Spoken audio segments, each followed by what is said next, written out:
How to fix PUBG Authorization Revoked error. Hi guys, welcome back to the new video. In this video I'm going to show you how you can do it easily. So the steps are very easy and simple. So now let's get started.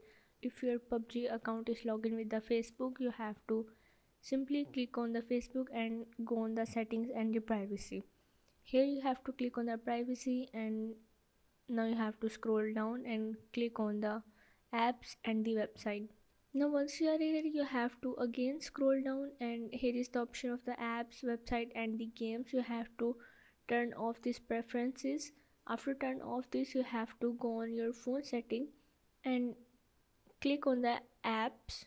Here you have to go on the app setting. Now here you have to search for the PUBG.